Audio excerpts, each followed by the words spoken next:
Hey guys, welcome back to my YouTube channel. My name is Shubham. आप देख रहे हो tech Vishwam. DSP mutual fund ने अपना एक नया एनएफओ लॉन्च किया है जिसका नाम है DSP Nifty small cap 250 index. तो आज की इस वीडियो में इस एनएफओ का कंप्लीट रिव्यू करने वाले हैं। उसके बाद बताएंगे कि इस एनएफओ में आपको इन्वेस्टमेंट करना चाहिए, नहीं करना चाहिए, किसको करना चाहिए, किसको नहीं करना चाहिए, सारी जानकारी इस वीडियो में देने वाला हूं। तो वीडियो को लास्ट जरूर देखना। तो जैसे कि इस फंड के नाम को पढ़ते हो तो DSP Nifty small cap 250 index, इस फंड के नाम से आपको एक चीज पता चल रहा होगा कि जो आपका जो पैसा है वो इन्वेस्ट होने वाला है निफ्टी स्मॉल कैप 250 इंडेक्स में। तो चलिए समझते हैं इस इंडेक्स को कि इस इंडेक्स में किस टाइप के स्टॉक्स अवेलेबल है। ये जो इंडेक्स है पास्ट में परफॉर्म करा है या नहीं करा है, अगर ये वाला जो फंड आ रहा है इसमें अगर आप इन्वेस्ट करते हो तो कितना रिटर्न की आपको एक्सपेक्टेशन रखनी चाहिए, कितने टाइम के लिए करना चाहिए, सारी जानकारी देने वाला हूं। तो वीडियो को लास्ट जरूर देखना। तो सबसे पहले मैं इस इंडेक्स की बात करूं, जैसे कि इस इंडेक्स का नाम है निफ्टी स्मॉल कैप 250 इंडेक्स। इस इंडेक्स के अंदर में आपको सिंपल लैंग्वेज में आपको समझाऊं तो इंडिया के अंदर में जो टॉप 500 कंपनीज होंगी, टॉप 500 किस बेसिस पे, मार्केट कैपिटलाइजेशन के बेसिस पे जो टॉप 500 कंपनीज होंगी उसमें से 251 से लेकर 500 नंबर की जो कंपनीज होंगी उस सभी के सभी जो कंपनी जाता है वो स्मॉल कैप कंपनी जाता है, वो उसी में आपका पैसा इन्वेस्टमेंट होने वाला है। तो चलिए देखते हैं कि ये जो इंडेक्स है इस इंडेक्स के अंदर में कौन कौन से ऐसे कंपनीज है जिसका सबसे ज्यादा वेटेज है। सेक्टर वाइज देखते हैं और इसके पास्ट परफॉर्मेंस को देखते हैं, उसके बाद ही तो हमें पता चल पाएगा कि कितना रिटर्न की एक्सपेक्टेशन रखनी है, करना चाहिए इन्वेस्टमेंट, नहीं करना चाहिए, सारी चीजें।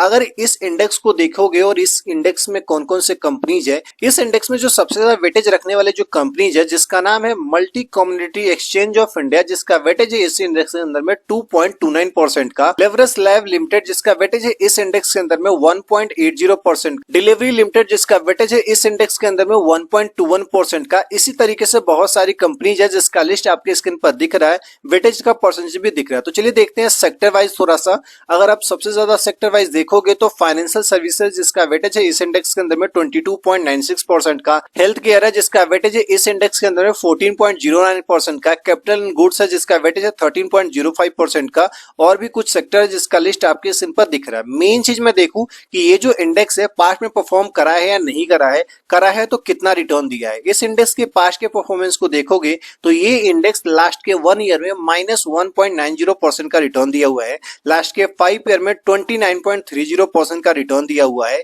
सिंस एक्सप्रेशन देखोगे तो 16.19% का रिटर्न दिया हुआ है। लास्ट 1 ईयर वाला रिटर्न को आप हटा दो, अगर हम 5 ईयर के रिटर्न देखें तो 29.30% का रिटर्न दिया हुआ, जो कि वेरी गुड, बहुत ही अच्छा रिटर्न है। लेकिन मैं आपको बता दूं ये स्मॉल कैप फंड है, बहुत ही ज्यादा रिस्क होता है। अगर आप बहुत ज्यादा रिस्क लेने के लिए कैपेबल हो तभी आप इन्वेस्ट करना, अदरवाइज मत करना। और जितना लॉन्ग टर्म के लिए अगर आप प्लान कर सकते हो करना। बाकी सिंस एक्सप्रेशन देखें तो 16.19% का रिटर्न दिया हुआ है, जो कि खास नहीं है। अगर हम इतना रिस्क वेयर कर रहे हैं तो उसके अकॉर्डिंग जो है 16.19% जो रिटर्न आया है वो अच्छा रिटर्न नहीं है। तो चलिए देखते हैं कि ये जो फंड है वो कब से आ रहा है और कितने रुपए से हम इन्वेस्टमेंट स्टार्ट कर सकते हैं, एग्जिट लोड क्या है, ये सारी चीजें। उससे पहले बता दूं कि अगर आप चैनल पे नए हो तो प्लीज चैनल को सब्सक्राइब करके बगल की बेल को जरूर दबा लेना, क्योंकि इस चैनल पे हम आपके लिए पर्सनल फाइनेंस, बैंकिंग और म्यूचुअल फंड से related video back to back लेकर आते हैं। इस फंड को बात करूं तो ये जो फंड है ये आ रहा है 24 नवंबर 2025 को, क्लोज हो जाएगा 8 दिसंबर 2025 को। तो इस टाइम पीरियड के बीच में अगर आप इन्वेस्टमेंट करते हो तो आपको जो है इस फंड का एक एनएवी 10 रुपीज में मिल जाएगा। ऐसा जरूरी नहीं है कि इसी टाइम पीरियड के बीच में इसमें इन्वेस्टमेंट आप कर सकते हो, इसके बाद भी कर सकते हो, क्योंकि ये जो फंड है एक ओपन एंड फंड है, इंडेक्स फंड है।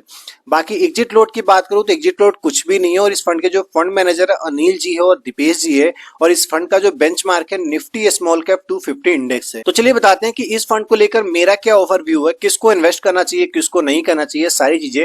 ऐसे मैंने पहले ही बता दिया है कि ये जो फंड है ये काफी ज्यादा रिस्की फंड है। तो अगर आप रिस्क लेने के लिए कैपेबल हो तभी आप इन्वेस्ट करना, अदरवाइज मत करना। अगर आप प्लान करते हो तो 10 से 15 ईयर के लिए आप प्लान कर सकते हो इस फंड का। 10 से 15 ईयर के लिए अगर आप वेट करते हो तो इस फंड से अगर रिस्क ले रहे हो तो 17 to 18% तक का रिटर्न की आप एक्सपेक्टेशन रख सकते हो। बाकी अगर ये फंड अच्छा करता है तो लॉन्ग टर्म में जाकर एक अच्छा सा रिटर्न दे सकता है। लेकिन मैं आपको बता दूं अगर आप इन्वेस्टमेंट करना चाहते हो तो थोड़ा सा अपने लेवल पे रिसर्च करो, अपने फंड एडवाइजर से सलाह लो, उसके बाद ही आप इन्वेस्टमेंट करो, क्योंकि ये वीडियो है एजुकेशन पर्पस के लिए बनाया गया है। कैसे लगी वीडियो कमेंट करके जरूर बताइएगा। अगर आपको वीडियो पसंद आए वीडियो को लाइक कीजिए, चैनल पे नए हो चैनल को सब्सक्राइब कीजिए। मिलेंगे इसी नेक्स्ट वीडियो में, तब तक के लिए धन्यवाद। Stay safe, take care.